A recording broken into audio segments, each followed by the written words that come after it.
il faut que nit ñi di wax réew mi bu ñëpp noppee du baax il faut que nit ñi di wax et surtout di waxal xëy na ñenn ñi li nga xamante ne moom moo nekk seen biir dënn te mënuñu ko jottali ñëpp. xam nga peut-être aujourd'hui xëy na c'est ce que Walfadjri fait en étant la voix des sans voix. Et peut-être que c'est ce qui vaut aujourd'hui malheureusement que mu am ci sunu ay naataango ci ñoom ñoo xamante ne ils sont sous le coup de la justice. Mais dans tous les cas Nabou il faut que réew mi ñu nangu di wax te wax boobu nag mooy waxtaan wi justement et ci waxtaan woowu la ñu war a jëlee li nga xam ne moo ci gën ëpp solo moo ci gën a important ñu utiliser ko mais ñu utiliser ko à bon escient nga xamante ne kenn ku ci nekk dëgg-dëgg di nga ciy jëli njëriñ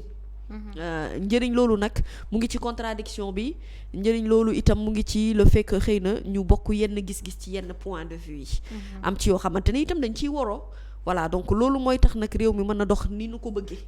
dans tous les cas c'est ça la démocratie tu sais elle est belle la démocratie Nabou Corsi on la respecte elle est très très belle bu nu ko joxalee ci yoon tegal ko ci yoon Nabou dara dàqul démocratie ci àdduna parce que démocratie boobu le fait que aujourd'hui que tu puisses avoir la liberté tout simplement nga wax li nga bëgg a wax sans pour autant que nga tiit ci dara le fait que aujourd'hui Nabou que tu puisses t'exprimer librement mais vraiment sans pour autant nga craindre quoi que ce soit c'est ça qui est beau le fait que ngay romb Nabou Cor ci bopp ko ñi gis grand place yi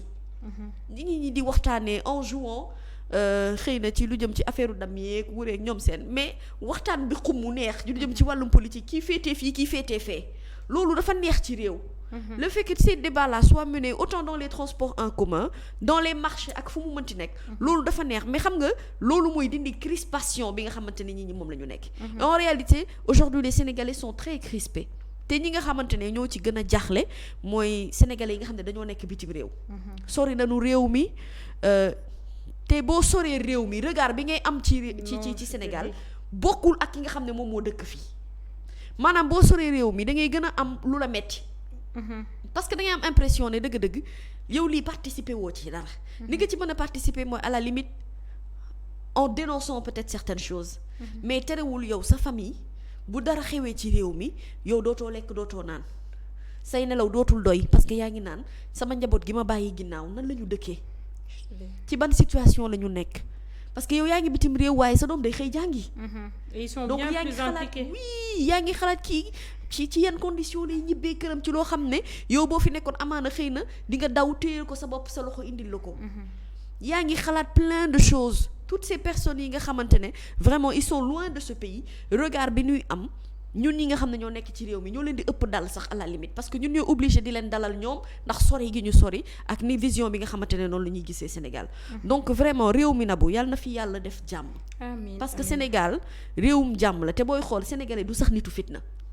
sénégalais xamul fitna sénégalais kaf ak ree la xam sénégalais itam xëy na liggéey la xam mais daf ci am lu bari loo xamante ne ci maanaam ni nuy liggéeyee lu nu war a soppi ci mindset bi lu ñu war a soppi ci comportement bi et pour ça il faut un leader fort boo xamante ne dafay imposer benn rythme bi moom bu ci nekkee rek ñeneen ñi dañ ciy topp parce que bu boobaa dafay nekk à titre d'exemple parce que le peuple est à l'image de son dirigeant parce que actuellement nii mami gis nga tension politique bi fi mu yegg xam nga la jur ba da ngay bokk ak nit benn koñ soit ngeen nekk xarit wala ngeen xamante wala ngeen nekk ay mbokk mais ci ñàkk a déggoo maanaam diw day farfale yow nga farfale da ngeen di dem ba seen relation dafa yàqu te foofu la ñu yóbbu nit ñi dañuy xëy suba ba ngoon ñu ngi rayante seen biir te je pense est-ce que ñi ñuy jiite réellement ñu ngi bàyyi xel diggante yi ni mu commencé yàqu ndax tension politique bi nga xamante ne am na au Sénégal parce que ku nekk boo faree fii ñu ngi naan li ngay wax du yoon kële boo waxee fii ku nekk yaa ngi am sa propre analyse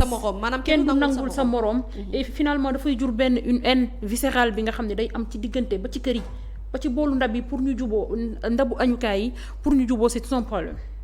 waaw mais loolu nag ñun ñoo ko warut a nangu nag aussi il faudrait pas que la politique yàq li nga xamante ne maanaam moom mooy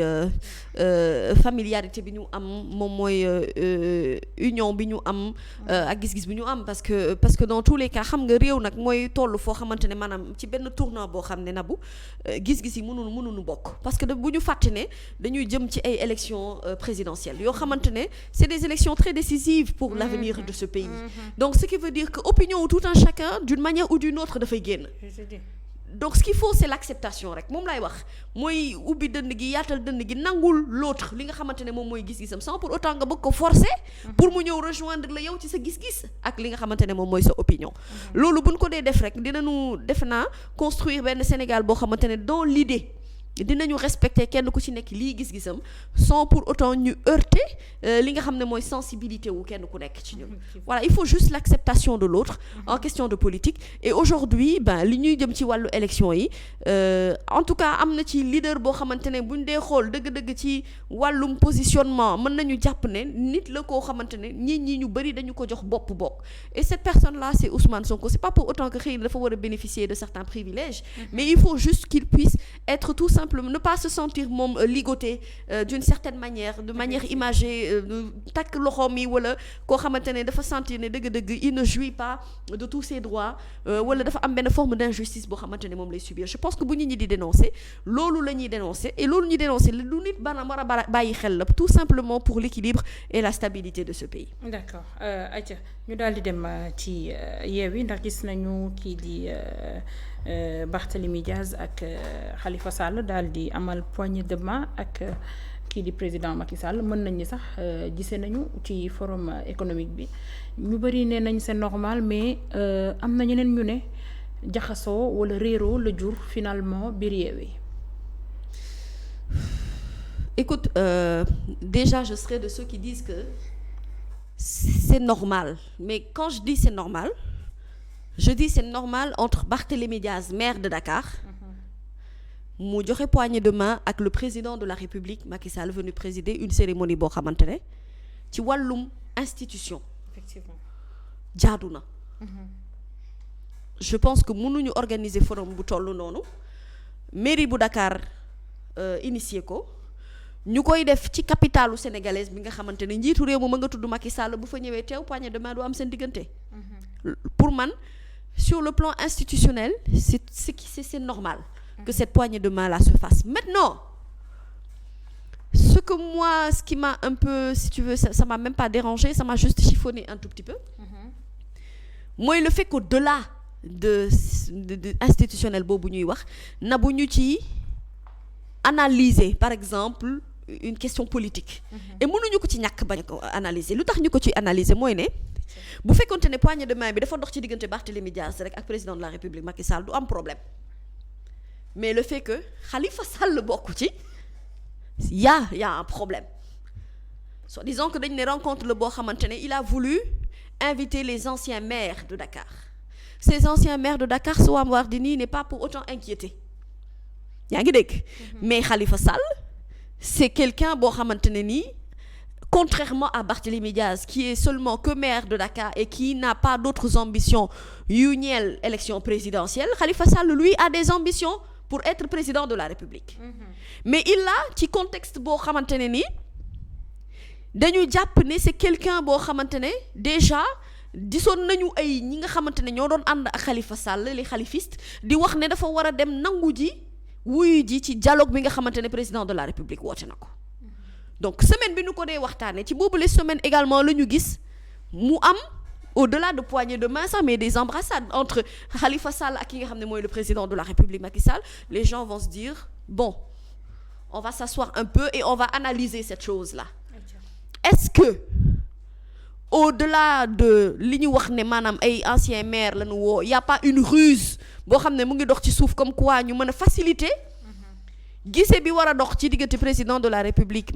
Macky Sall ak ki nga xamante ne moom mooy Khalifa Sall les gens peuvent se poser des questions Nabokor bu fekkente ne nit ki dañu ne ci benn débat pendant une certaine période on en a parlé des deux cas le cas Khalifa Sall et le cas Karim Wade moom il n'est même pas encore d'actualité parce que ñëwagul ba ñuy war a mën a wax ndax dina dialoguer du dialoguer moom ma nga Qatar toog mais ki nga xam ne mu ngi fii Sénégal ñi ànd ak moom d'accord ci gis-gisu dem waxtaani alors que keneen ku mu bokkal position biir Yewwi Ousmane Sonko est contre le dialogue keneen ku mu bokkal biir Yewwi Askan Wi di Déthié Fall est contre le dialogue parce que il a dit Malick Gakou maa ngi ñëw di ñoom ñëpp ils sont contre li nga xamante ne moom mooy le dialogue et que lui seul ñi mu àndal bokk d'accord nanu pour mu dem dialogue ji bu nu gisee dëgg-dëgg mu am cette poignée de main accompagnée d'un sourire chaleureux. Les gens vont se dire que Khalifa Sall il est en train de négocier pour que moom mu mën a jouir de toutes les libertés yi nga xamante ne de ses droits civiques et autres pour mu mën a nekk président de la République donc politiquement mënuñu ko ñàkk bañ a analyser noonu mais Barthélémy Diaz c'est un maire boo xamante ne nii il est habilité te dafa sax war liggéey ak ki nga xam ne moom mooy président de la République Macky Sall parce que am na yenn projet yoo xamante ne mënu ko mener sans l'accord de la présidence mënul nekk il faudrait que la présidence mën ko accorder yenn yi pour que ñu mën a dox lu tax ñi doon kaas ne depuis que Barthélémy Diaz est là ci moom ci ay propos parce que moo ko doon wax ne il a des difficultés pour mu doxal maireem ni mu war a doxalee parce que dafa jàpp ne am na yoo xamante ne dañ ko fa coince dañ ko fa xaw a njatt tuuti ma njattaale ci yenn maire yi nga xam ne ci Yewwi la ñu bokk donc kooku bu dee def forum le président de la République qui arrive il y a une poignée de main c'est tout à fait normal parce que duñu ay noonu au-delà des considérations yi nga xamante ne moom politique yi ñu considéré maanaam sur le plan institutionnel ils sont habilités à travailler ensemble mais nag quelle intelligence le chef de l'État xam nga Macky Sall am na foo xamante ne chef de l'État kaay ma wax la fa nag il est très fort en termes de com xam nga lu tax munoo ñàkk bañ a wax ne kii doomu Wàdd am na lu mu jël ci ñombor am na ci lu mu ci jël la lu mu ci jël mooy le fait que mu ñëw taxaw ne je dirais à ton père que tu as bien travaillé xam nga bu ko waxee Barthélémy mënul fas kanamam forcément il est obligé de sourire par politesse il le fera et parce que tout simplement au-delà de tout cela il y a un moment boo xam ne da ngay suspendre lii leen jotale ci wàllum politique pour être dans l'humain et dans l'affectif humain ak affectif boobu nag moo lay indil forcément yow nga sourire parce que mënoo am benn position boo xamante ne am na ko ci chef de l'État boo xam ne à la limite dafa décider xëy na wàccee boppam sax pour élever wu à ton niveau. bi ngay wax léegi tu sais ce qui m'a fait rire bi nga ne Macky Sall li mu jël ci Abdoulaye Wade dafa bari man dama naan souvent ñëpp dañuy wax que ni li nekk ci Idrissa Seck Abdoulaye Wade moo ko ci def mais finalement je dirais le contraire Abdoulaye Wade li mu formé Macky Sall sans le savoir moo ëpp li mu formé Idrissa Seck parce que bu ñuy xool ci poste yëpp yi nga xamante ne stratégique pour yor réew mi Macky Sall occupé na ko avant d'être président de la République donc moom li ko Abdoulaye Wade formé yaakaar naa formé wu ko kenn c'est un fin politique et xoolal ces images là yi nga xamante nañ ko immortaliser ci jour boobu ni ko presse bi utiliser waaw mais nag ce n'est pas à l'avantage totalement de Khalifa Sall malheureusement c'est à l'avantage du président de la République Macky Sall foofu am na fa point gagnant parce que déjà il est venu il a donné des poignées de main te dafay wane ne comme quoi dialogue bi ma doon woote maa ngi ci yoon wi oh parfois muus torop billaay dalay sonal nag dëgg la muus torop parfois dalay sonal man bu may toog man di suivre action bi dama naan attends voilà un chef d'État bu lay bëgg wan ne maanaam man li may wax ak li may doxalee da ngay gis ne xolal man maa ngi ci yoon wi man dama doon woote dialogue comme woote naa dialogue tiens y a une rencontre importante boo xamante ne man il faut ma teewee ko en tant que chef de l'État qui l'organise Barthélémy Diaz au-delà de son statut de maire c'est quelqu'un qui fait partie de l'opposition quand même te mu mënoon yónnee waaw il est venu lui-même faire la poignée de main lui-même embrasser Khalifa Sall coup de tête lui-même toog ci tribune bi félicité Barthélémy Diaz ne ko dinaa wax sa papa ne liggéey nga. ñu yeewu ñëpp titré ne mburu ak sow finalement Gloria rejoindre na leen. non Barthélémy Diaz je ne pense pas gëwuma ni le Barth bi ma xam qui a toujours été cohérent par rapport à ses actions qu'aujourd'hui il va retourner sa veste ça n'a pas de sens il n'y gagne absolument rien et puis dañuy jëm ci ay joutes électorales yoo xamante ne il a toujours donné sa position dafa mës a wax fan la féete ak ci ban point de vue la nekkee donc Barthélémy il est sur le point de vue institutionnel li mu def la war a def ci yoonam la nekk et dans son discours il l'a prouvé que il est dans une logique boo xamante ne mais Ndakaaru tamit il faut ñu liggéey ko kenn mënul dëkk ci politique kese te dëgg-dëgg nit ki lu ngeen ñàkk bañ a bokk gis-gis bu la leeree ni ci kii nga war a jaar pour mën a mottali yéen yi faaw nga def ko aussi il s'agit d'une question d'intérêt public. Donc ci lu jëm ci wàllu woowu Barth on n'a rien à lui reprocher Khalifa Sall aussi on pourrait peut-être ne rien lui reprocher mais ñi mënuñu tere ci seen xel ñu xalaat ne kii dafay ut yoon boo xamante ne dina ko permettre moom mu mën a nekk président. Donc moi si j'étais Khalifa Sall quand même bu ñu génnee ci lii ñu nekk nii yépp mooy ne maanaam il faut que ñu xam Khalifa fan la jëm. On a besoin de connaître li nga xamante ne moom mooy point de vue wu Khalifa Sall ci lu jëm ci question dialogue bi par exemple. Pas ci ñi mu àndal moom mais moom en tant que personne. Parce que Déthié Fall l'a fait lors d'une déclaration écrite par la suite pour wax ne moom il est contre le dialogue. Ousmane Sonko l'a fait à travers une déclaration pour dire qu'il est contre le dialogue. te ñoom ñëpp ci yeew la ñu bokk te boo nee yeewi danga naan Khalifa Sall danga naan Déthié Fall danga naan Ousmane Sonko danga naan Malick Gakou danga naan Ahmed Aïdara ce sont les leaders de Yewwi Askan Wi. Donc dans ces leaders là s'il y en a 2 ou 3 wala limite 4 qui sont contre et qu'il y a un seul boo xamante ne il entretient le suspense les gens ont besoin de savoir comme ni ñu soxlawee woon xam PDS ci ban tànk lay taxawee danoo bëgg xam jamono ji Khalifa Sall lan mooy position s'il est pour le dialogue eh ben ñu comprendre ne qu'il est pour le dialogue. S'il y a une autre stratégie derrière pour que mu mën a éligible ci élection présidentielle yi ben aussi ñu mën ko comprendre et bu boobaa à ce moment-là on pourra juger à sa juste valeur mais dans tous les cas fi mu nekk nii xel yi daal li ci ne li koy lëmbe mooy ne daal Khalifa fu mu nekk nii ay xarit mu ñooñam nee nañu ko demal nga dialogue ji président de la République dafa mel ni wan na ko ne heure bu la neexee les portes du palais sont ouvertes parce que boo bëggee waxtaan itam pare naa pour toog jàkkaarloog yow. Maintenant on attend de voir politiquement qu'est-ce qui va suivre parce qu'en politique Nabou tout est possible. d'accord Adjaratou jërëjëf dafa mel ni nag internet yi nee nañ naa continuer parce que yow. La ilaha illallah.